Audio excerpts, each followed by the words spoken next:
CNN 특집에서도 그 파트 언론이라는 프로그램을 통해서 한국의 시장의 문화, 또 먹방의 문화, 또 미국 안에 있는 많은 한국인들의 그 먹거리의 문화에 대해서 잘 홍보를 해주셔서 자기 스스로를 자기는 코리안 아메리칸이다라고 말할 정도로 우리에게 매우 익숙한 분인데 스스로 안타깝게 목숨을 끊게 된 것입니다.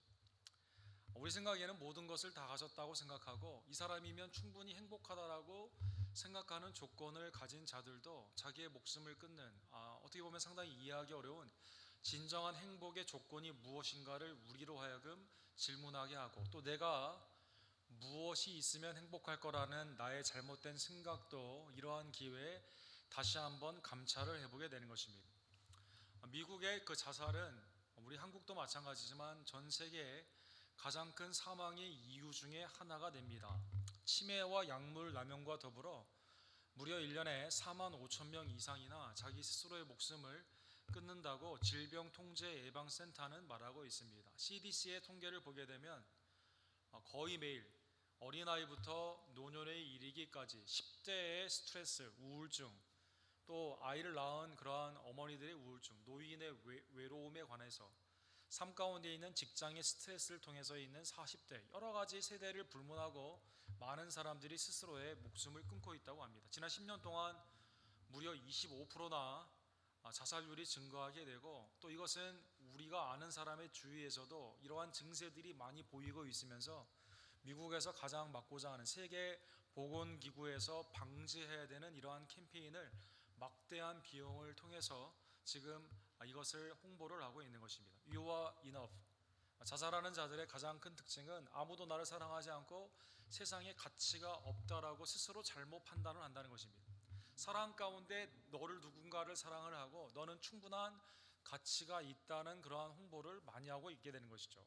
우리나라 같은 경우 마포대교에서 1년에 자살을 위해서 뛰어내리는 사람만 1,000여 명이 된다고 합니다. 그러다 보니까 여러 가지 홍보를 통해서 하게 되는데 최근에는 한 번만 더 너의 삶을 생각해 보라는 이러한 동상이 생겨지게 되면서 자살 방지에 여러 가지 핫라인도 설치가 되고 최대한 방지하려고 하는 노력이 다시 한번 일어나고 있는 것입니다. 동상을 보게 되면 아버지뻘 되는 분이 자녀 아들뻘 되는 자를 위로하는 모습이 되어 있는데 실제 지금 한국의 자살률은 노인이 점점점 늘어가게 되면서 자녀가 부모를 많이 위로해야 되는 그러한 세대에 살고 있는 것입니다.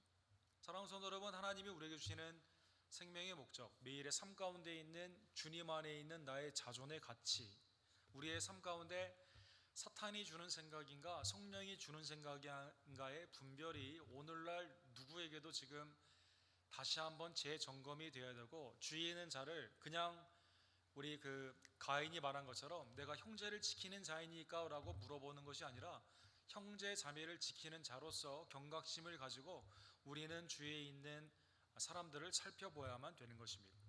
성경에 보면 지금이 말세는 예수님이 오시는 막판에 일어나는 일이 아니라 지금이 곧 말세다라고 말하여 주시게 됩니다. 바울 사도는 복음을 증거하다가 감옥에 갇혀 있지만 에베소서를 통해서 에베소에 있는 성도들을 향해 마지막 너희에게 부탁하는 것이 있는데 그것은 너희가 영적 전쟁에 지금 있고 그것은 너희의 힘으로 되지 않고 하나님의 전신갑주에 무장을 해야 되며 성령 가운데 있는 말씀과 기도의 힘으로 된다는 것을 마지막으로 설파하고 있습니다. 10절과 11절에 보면 끝으로 너희가 주 안에서와 그 힘의 능력으로 강건하여지고 마귀의 관계를 능히 대적하기 위하여 하나님의 전신갑주를 입으라. 마귀가 계획, 관계를 가지고 흉계를 가지고 우리를 압박을 하고 있는 이때 주님이 주시는 힘과 능력이 하나님의 전신갑주를 통해 사탄의 마지막 남은 활동들을 이기게 하시는 능력이 되기 때문에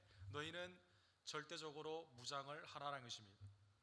다니엘과 같은 하나님의 종을 느부갈네살 왕이 이 사자굴에 넣게 되는 것처럼 당시에 시저 로마의 황제들은 크리스천들을 감옥에 묻게 되고 그리고 나중에 콜로세움의 먹잇감으로 나아가게 되는 성도들의 시저스 하우스, 그 황제의 그 마치 그냥 그 개 고양이처럼 길리움이 되게 되고 나중에 죽이게 되는 그러한 당시의 핍박의 모습들처럼 지금 사탄은 여러 가지 흉계를 가지고 여러분과 저를 먹잇감으로 생각을 하고 있기 때문에 하나님의 전신갑주를 우리는 입어야만 되는 것입니다. 전신갑주. 군대에 가신 분들, 특히 남성분들은 이 단어가 잘 쓰지 않는 단어이기 때문에 쉽게 알 수 있는 군대의 용어로는 완전히 무장을 하게 되는 완전 무장을 하라라는 것입니다.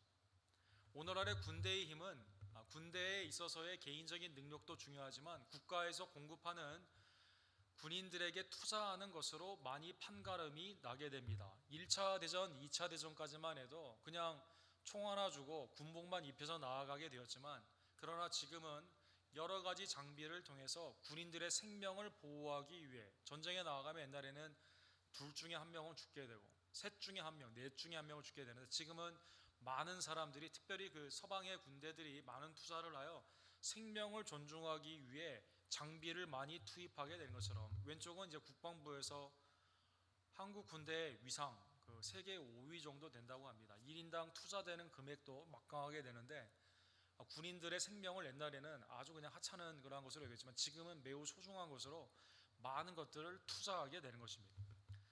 하나님도 여러분과 저를 그리스도의 군사로 부름을 받게 되었을 때 그냥 네 힘대로 함껏 힘써봐라 라고 하지 않고요, 필요한 모든 것들을 공급하여 주시고, 그리고 절대 지지 않는 승리를 위해 우리에게 모든 것을, 장비를 주시게 되는 것입니다.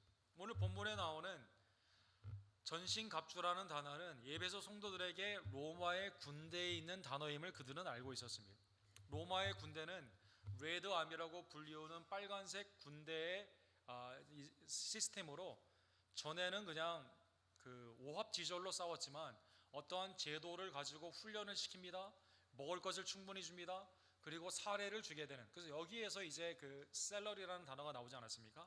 로마의 군사들은 모든 것을 공급을 받게 된 것입니다. 전쟁에 나아갈 때 개인의 그러한 개인기가 아니라 군대에서 통일적으로 주는 몸에 붙이는 띠, 흉배, 신발, 방패와 투구와 칼, 가지고 다니는 창과 작은 칼, 그리고 여러 가지 군대의 무기들을 가지고 나아가서 전쟁을 함으로 말미암아 로마의 군대는 어느 누구도 이길 수 없는 최대의 막강한 군대가 되게 된 것입니다. 하나님께서 여러분과 저에게 주시는 이 비유 가운데 주시는 그 무기들은 실제 이 사람을 죽이는 데 쓰는 것이 아니라요, 마귀를 싸워 이기게 하고 사람을 살리는다는 영적인 무기들이 됩니다.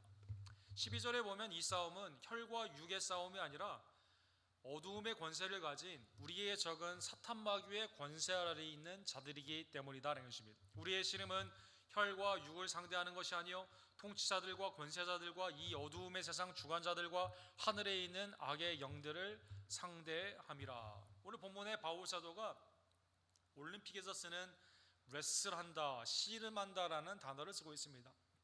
그래서 여러분 레슬링 하는 거 보게 되면 떨어져서 그러니까 피하고 하는 게 아니라 탁 붙어가지고 눕혀가지고 이겨야만 되게 되는 것처럼, 이 영적 전쟁은 아무리 우리가 피하려고 한다 하더라도요 붙어가지고 싸워야만 되는 그러한 싸움이다라는 것입니다.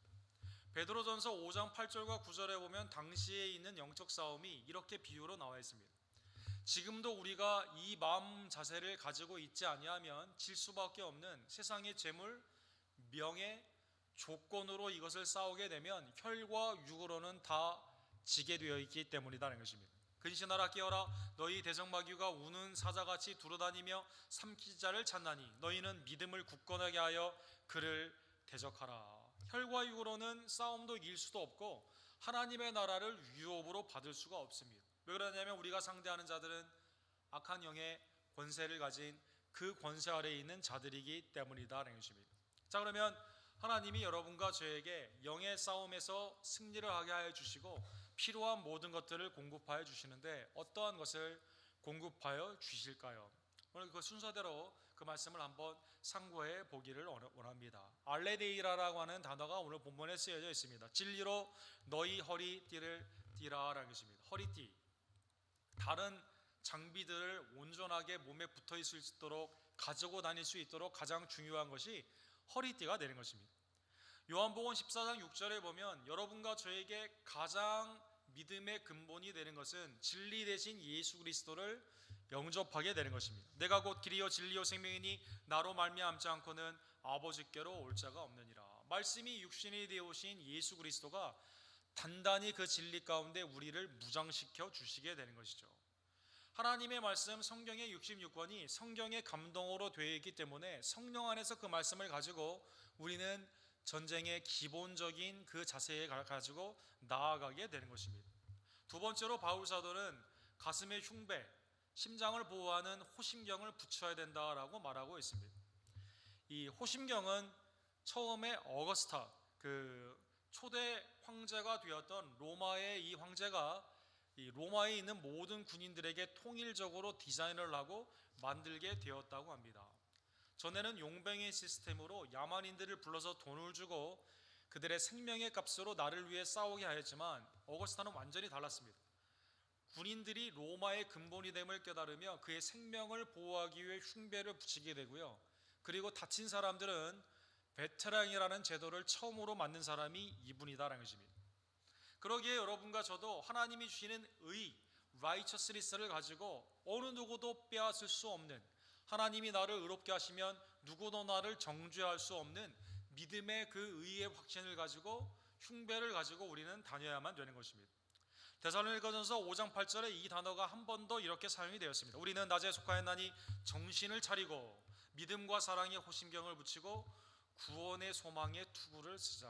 어둠의 권세가 하나님의 의롭다함을 받은 구원받은 성도들의 마음을 혼란스럽게 하고 생명을 위협하는 이때 우리는 그리스도 안에서 의의 흉배를 붙이고 믿음과 소망 안에서 하나님만을 바라보야만 된다는 것입니다.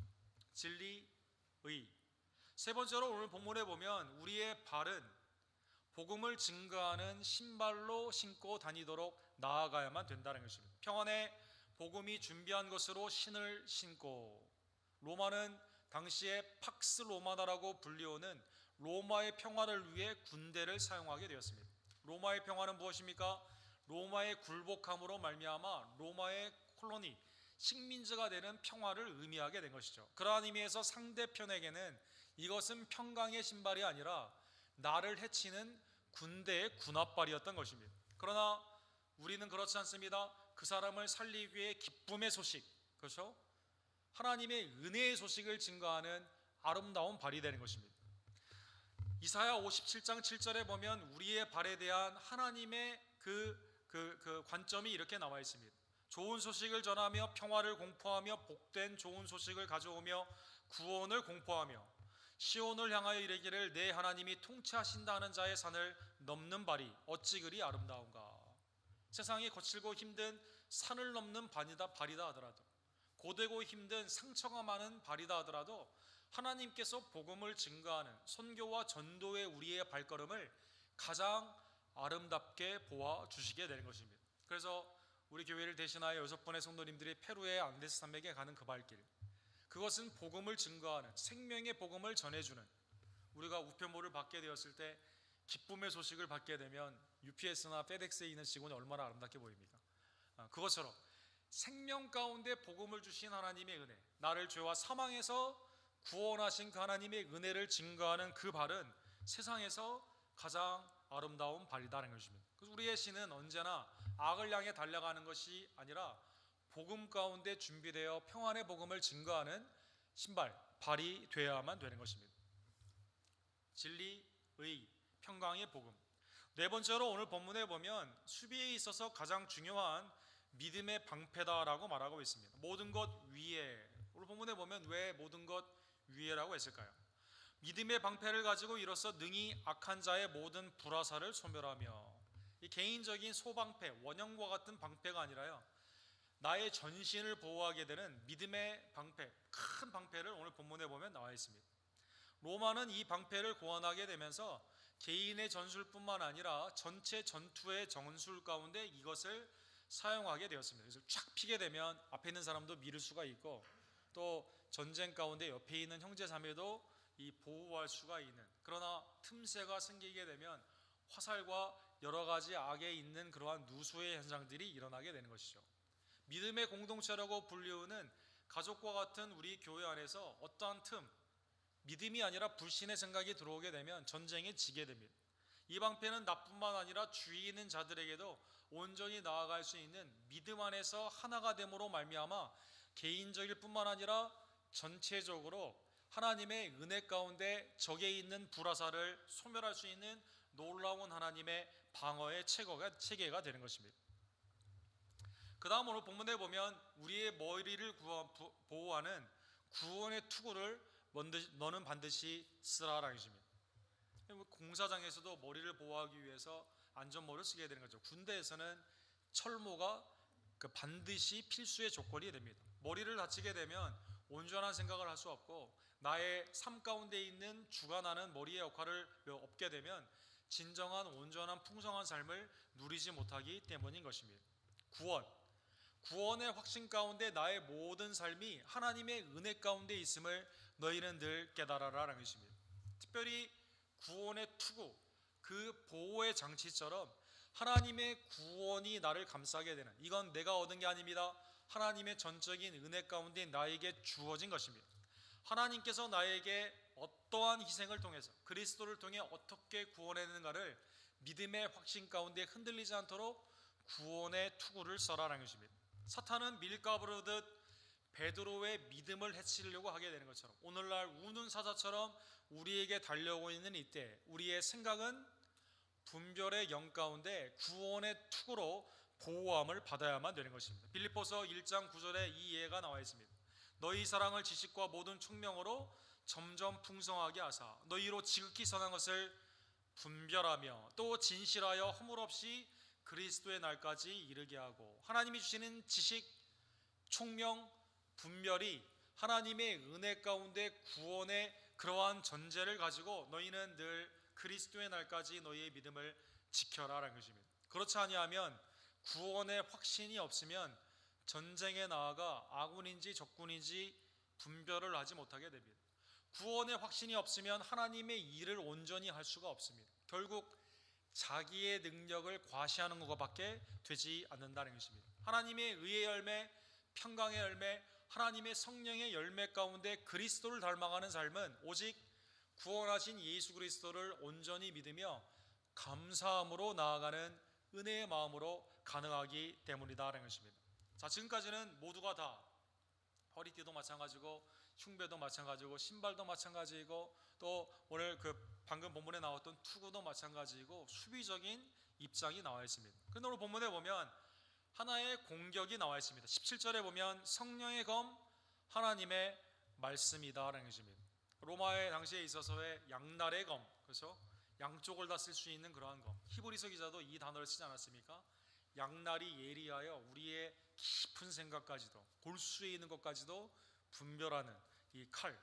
성령께서 우리에게 주시는 무기가 있는데 사탄은 피한다고 수비만 한다고 되는 것이 아니라 괴멸을 하게 되는데요, 그것은 곧 성령의 검으로 가능하다는 것입니다. 예수님은 세 번의 사탄 마귀의 시험 가운데 말씀으로 다 이 마귀를 이기게 하시죠.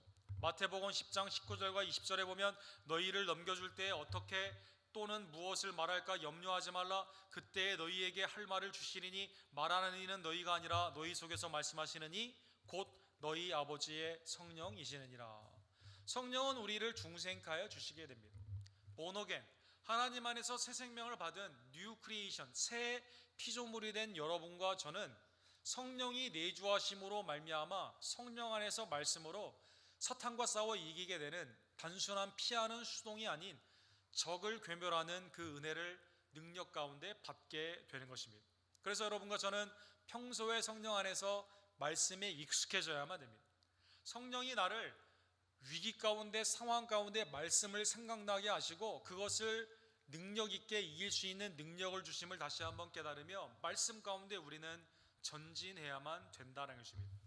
성령의 검이 없으면 수동적으로 피하다가 끝나게 되기 때문이다라는 것입니다.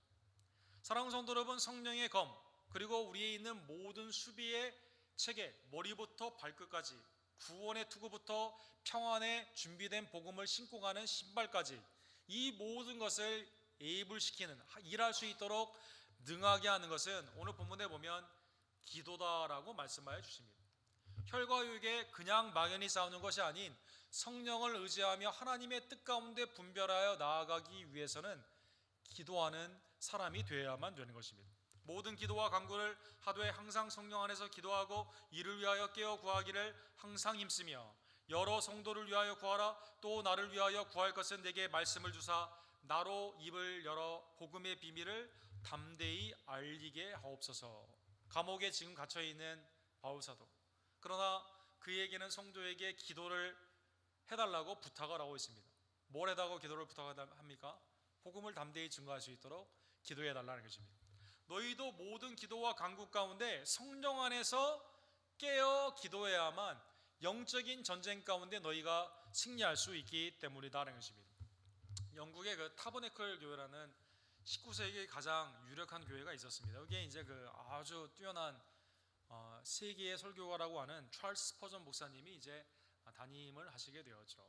찰스 스퍼전 목사님은 첫 번째 10대에 하나님의 말씀을 증거할 수 있는 기회가 생기게 되었는데 엄청난 사람들의 반응 가운데 그 말씀의 열매가 이런 거구나라는 것을 깨닫는 그 순간 누군가 교회에서요 불이야 라고 하면서 사람들이 다 바깥으로 도망을 나가면서 그때 밟혀 죽게 되고 사람들이 큰 피해를 입게 됩니다. 그래서요 그는 평생 강단에 설 때마다 기도를 엄청나게 하고 근데 꼭 죽을 것 같은 마음 가운데 기도했다는 것입니다. 또 누가 불이야라고 하는 거 아닌가 그런 생각을 가지고 말씀을 증거했다고 합니다. 그런데 이제 스퍼전 목사님이 기도에 대해서 강조하면서 그가 이런 말을 했어요. 교회에 몇 명이 모이는가가 중요한 게 아니라요 그 교회에 몇 명이 기도하느냐가 중요하다. 그 가정에 재산이 얼마나 많으냐가 중요한 게 아니라 기도하는 아버지와 어머니가 있느냐가 자녀에게 가장 중요하다는 것입니다. 왜 그러냐면 우리의 싸움은 혈과 육의 싸움이 아니라 하나님의 능력 가운데 이 세상에 있는 악한 영들, 그 권세자들과의 싸움이기 때문이다라는 것입니다. 아마 여러분 말씀을 듣는 분 중에 이미 우리가 구원을 받았는데 무슨 또 싸움을 하느냐라는 생각을 할 수가 있습니다. 그것은 하나님께서 여러분과 저를 이미 구원하여 주셨지만 완전한 구원의 완성은 교회를 통해 남은 성도를 통해 하나님이 역사하기 때문인 것입니다. 그래서 already 이미 구원을 받았지만 not yet 하나님의 나라에 아직 들어가지 않은 중간에 있는 긴장에 여러분과 제가 살고 있기 때문이다라는 것입니다. 요한복음 19장에 보면 예수님은 다 이루셨다라고 말씀하여 주셨습니다. 주님의 사역은 다 이루셨다고 말씀하셨는데 골로새서 1장 24절에 보면 나는 이제 너희를 위하여 받는 괴로움을 기뻐하고 그리스도의 남은 고난을 그의 몸된 교회를 위하여 내 육체에 채우노라. 아니 주님이 다 이루셨는데 무슨 고난이 남아 바울 사도가 대신한다는 것입니까? 주님이 부족하여 그런 뜻이 아니라 주님께서 그리스도의 몸, 그리스도의 교회의 몸을 이루시고 교회는 그리스도의 몸이 되는데 그리스도의 이 승리, 주님이 다시 오시는 그때까지 교회는 주의 사역을 하기 위해서 고난을 당한다라는 그 뜻이 있는 것입니다. 개인도 마찬가지입니다. 여러분과 저도 이미 구원을 받았지만 주님이 다시 오시는 그날까지 아니면 우리의 삶이 주님의 부르심을 받는 그날까지 영적인 승리, 주님의 십자가와 부활의 승리는 매일의 삶 가운데 고난 가운데서도 확인하게 되기 때문이다라는 것입니다. 요한복음 13장 33절에 보면 주님은 이렇게 말씀하셨습니다. 세상에서는 너희가 환난을 당하나 담대하라. 내가 세상을 이기었노라. 빌립보서 3장 12절에는 내가 이미 얻었다함도 아니요 온전히 이루었다함도 아니라 오직 내가 그리스도 예수께 잡힌 바 된 그것을 잡으려고 달려가노라. 그래서 여러분과 저는 다 이루었다고 하면 안 됩니다. 나는 어떠한 사탄의 시험도 받지 않는다고 말할 사람 아무도 없다는 것입니다. 선줄로 생각하는 자, 착각하지 않아야 됩니다. 넘어질까 조심하며 믿음 가운데 깨어 있어야만 되는 것입니다. 오늘날 여러분과 저의 영적인 싸움은 바깥으로 공중 권세를 잡은 사탄과 마귀와 원수들의 싸움이 됩니다. 옆으로는 믿지 않는 불신자들과 있는 세상의 싸움이 되게 되는 것입니다. 그런데 그 다음에 안으로는 여러분과 제가 성화되지 못한 나의 죄성 가운데 우리는 싸우게 되는 것입니다. 그러기에 여러분과 저는 늘 하나님의 은혜를 의지하며 특별히 내 마음에 지금 드는 생각이 하나님이 주시는 생각인지 아니면 나의 정욕 가운데 있는 죄성의 생각인지 세상이 주는 생각인지 사탄의 생각인지를 우리는 늘 분별해야만 되는 것입니다. 사랑하는 성도 여러분, 왜 사람들이 자기의 목숨까지도 해치는 그런 생각을 하게 될까요? 또 믿는 자다 하더라도 엉뚱한 죄의 실수와 생각들이 왜 이렇게 많이 일어나게 되는 것인가요? 영적인 싸움에 깨어있지 않아서 그렇다는 것입니다. 특별히 내 안에 있는 영적인 싸움은 우리는 늘 생각해 보아야만 되는 것입니다. 루터는 나의 영적인 싸움의 전쟁터는 멀리 있는 것이 아니라 내 마음이 전쟁터다. 내 마음이 전쟁터다. 그래서 여러분, 우리의 마음이 전쟁터 아닙니까? 아주 작은 것에도 업셋, 쉽게 낙심하게 되고, 아무것도 아닌 것 가운데 엉뚱한 염려와 걱정 가운데 과대망상으로 미래를 비관하기도 하며, 사람들을 향한 미움의 생각을 갖게 하고, 주님을 향한 그러한 마음의 결단이 있었더라도 금방 다른 생각으로 바뀌어서 신앙 가운데 전력하지 못하게 되는 내 마음이 곧 전쟁터이기 때문이다라는 것입니다. 로마서 7장에 보면 바울 사도는 이 한 장을 통해서 다 이 말씀을 말씀하고 있습니다. 내 속사람으로는 하나님의 법을 즐거워하되 내 지체 속에서 한 다른 법이 내 마음의 법과 싸워 내 지체 속에 있는 죄의 법을 나를 사로잡는 것을 보는도다. 내 안에 성령 안에서의 속사람은 주님을 찬양하기를 원합니다. 주님 앞에 믿음으로 더 헌신하기를 원해요. 그런데 또 한 법이 있어서 끊임없이 그 선한 의지를 꺾고 죄 가운데로 엉뚱한 선택을 하도록 그 싸움이 내 안에 있다는 것입니다. 사랑하는 성도 여러분, 이러한 사망의 몸에서 건져줄 자는 예수 그리스도밖에 없습니다. 하나님의 영적인 그 무기들로 무장하지 아니하면 이 싸움은 질 수밖에 없다는 것입니다. 사랑하는 성도 여러분, 우리가 말씀을 듣기 위해 지금은 영이 깨어있어 말씀을 듣게 되지만 바로 집에 가게 되면 여러 가지 도전이 우리 가운데 있게 되고, 직장 생활이 얼마나 힘듭니까? 세상의 거친 물결 가운데 주님의 뜻대로 살아가기 위해서는 영적으로 깨어있어 믿음 가운데 바라보지 아니하면 이 싸움은 질 수밖에 없다는 것입니다. 그러나 여러분, 기쁜 소식, 복음이 여기 있습니다. 이 싸움은 여러분과 제가 주님을 의지하며 순종으로 나아가게 되면, 성령 안에서 말씀과 기도로 나아가게 되면 반드시 이기는 싸움이다라는 것입니다. 아니, 이것은 벌써 이긴 싸움이기 때문이다라는 것입니다. 사랑하는 성도 여러분, 마태복음 16장 18절에 보면 주는 그리스도시요 살아계신 하나님의 아들이라고 고백하는 베드로의 고백 가운데 너는 베드로라, 내가 이 반석 위에 내 교회를 세우리니 음부의 권세가 이기지 못하리라. 세상에 있는 음부의 권세가 공중 권세를 잡은 사탄과 세상의 주관자들과 내 마음에 있는 엉뚱한 생각 가운데 미혹하는 세력으로 온다 하더라도 주님을 믿는 믿음의 반석 위에 깨어 기도하게 되면 교회는 반드시 이기고 우리의 가정은 이기게 되며 나의 심령도 그리스도 안에서 승리를 경험하게 되기 때문이라는 것입니다. 사랑하는 성도 여러분, 가나안 땅은 비어있는 땅이 아니었습니다. 약속한 주님의 은혜로 받은 그 땅은 나아가 담대히 싸워 이겨야 되는 그러한 싸움인 것처럼, 하나님의 천국의 기업은 우리에게 은혜로 주어졌지만 침노하는 자에게 있는 것처럼 주님을 위해 우리는 앞으로 전진하는 믿음으로 영적 전쟁에 임해야만 되는 것입니다. 목하는 목사님의 사도행전의 마지막 그의 서신에 보게 되면 교회는 이긴다라는 책이 있습니다. 오늘날 교회의 비관적인 생각들, 그렇죠? 교회가 점점점 약해지고 또 그 세상의 그 교회 가운데 비관론들이 많이 있기 때문에 사람들이 그 주님이 오시는 그날까지 교회가 지탱할 수 있는가 여러 가지 생각을 하게 되고, 그렇죠? 또 우리 그 오늘날의 그 미국의 교회 약세들, 그렇죠? 그 포스트 크리스찬덤이라고 해서 교회가 지나간 그러한 나라들의 현상들이 보이는 것 가운데 우리의 마음도 위축이 되고 신앙생활도 처음과 같지 않고 점점점 힘들다라고 많이 말을 하고 있는 이때, 사랑하는 성도 여러분, 오늘 본문의 말씀을 다시 한번 기억하며 그리스도가 이미 싸워서 이긴 싸움, 십자가와 부활의 승리를 가진 여러분과 저는 주님 앞에 온전히 의지하고 이 승리가 우리의 믿음의 전진 가운데 하나님의 전신갑주를 입고 나아가는 영적인 전쟁 가운데 체험케 되는 놀라운 은혜가 있기를 주님의 이름으로 간절히 축원합니다. 내 안의 싸움, 세상의 싸움, 원수와의 싸움을 주께서 이미 우리에게 이기시고 승리를 나누어주고 있는 이때 온 교회가 하나님의 전신갑주를 입고 예수 그리스도를 향해 나아가는 주님의 선한 군사들이 되기를 주님의 이름으로 간절히 축원합니다. 기도합시다. 사랑의 하나님 아버지, 감사합니다. 하나님, 오늘날 신앙생활, 내 마음의 전쟁터, 세상의 전쟁터, 또 공중권세의 전쟁터 가운데 내 마음이 위축되고 또 교회에 대한 비관적인 생각이 있으며 세상을 향한 마음 가운데 있는 주님의 믿음의 담대함이 사라지고 있는 그러한 모습이 우리의 모습은 아닌지요.